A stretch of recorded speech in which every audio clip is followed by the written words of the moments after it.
Technology మన జీవితాలను ఎంత సులభతరం చేసిందో అంతే ప్రమాదకరంగా కూడా మార్చింది. స్మార్ట్ ఫోన్ చేతిలో ఉంటే చాలు అకౌంట్లోని డబ్బులు దోచేస్తున్నారు సైబర్ నేరగాళ్లు. దీంతో నేరాలను అరికట్టడంతో పాటు సైబర్ క్రైమ్స్ జరగకుండా ప్రజలకు అవగాహన కల్పిస్తున్నారు పోలీసులు.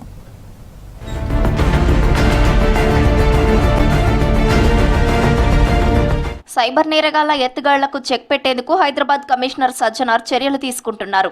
సాంప్రదాయ పద్ధతులతో పాటు సోషల్ మీడియా వేదికలతో ప్రజలకు అవగాహన కల్పిస్తున్నారు. జాగ్రత్త హైదరాబాద్, సురక్షిత్ హైదరాబాద్ పేరుతో అవేర్నెస్ కార్యక్రమాన్ని ప్రారంభించారు. ఈ ప్రచారంలో యువతపై, సామాన్యులపై ఎంతో ప్రభావం చూపే సోషల్ మీడియా ఇన్ఫ్లుయెన్సర్లను భాగస్వామ్యం చేస్తున్నారు పోలీసులు.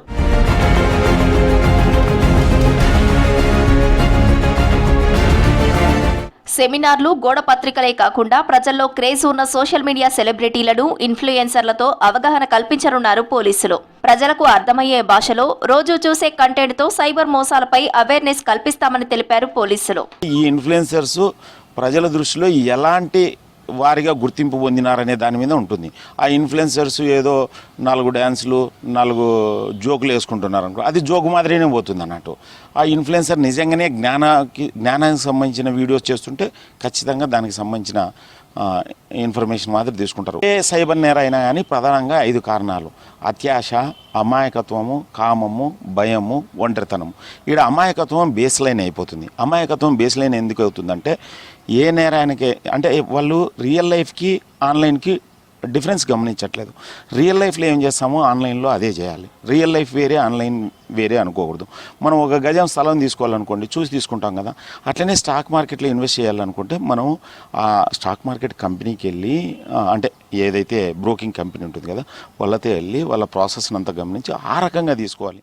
జాగ్రత్త హైదరాబాద్ అంటే మేల్కొన్న సిటీ మాత్రమే సురక్షితంగా ఉంటుందన్నారు సైబర్ నిపుణులు. ఓటీపీ మోసాలు, కేవైసీ అప్డేట్ పేరిట వచ్చే ఫోన్ కాల్స్, ఇన్వెస్ట్మెంట్ ఫ్రాడ్స్ పై అవగాహన కల్పించనున్నారు. సామాన్యుడికి అర్థమయ్యేలా చిన్న చిన్న వీడియోలు, రీల్స్ తో ప్రచారం చేస్తారని తెలిపారు సైబర్ ఎక్స్పర్ట్స్. ఈ యొక్క స్కామర్ మోసం చేస్తున్నాడంటే ఎంతో కొంత నిజమైన డేటా, అంటే ప్రజలకు సంబంధించిన డేటా ఎంతో కొంత స్కామర్ దగ్గర ఉంటుంది. సో దాన్ని ఉపయోగించి చెప్పినప్పుడు మనం ఎంత అవగాహన సదస్సులు పెట్టినా కూడా ఆటోమేటిక్గా ఈ యొక్క నిజం చెప్పినప్పుడు మీ మీద చలాన్ పడింది, లేదంటే మీరు నిన్న కారు కొన్నారు కదా, మీరు షాపింగ్ చేశారు కదా, లేదంటే నిన్న ఐఫోన్ కొన్నారు కదా, లేదంటే కనుక మీ మీద ఈ కేసులు ఉన్నాయి, ఈడీ కేసులు ఉన్నాయి కదా అని నిజం చెప్పినప్పుడు ఆటోమేటిక్గా వాళ్ళు భయపడతారు.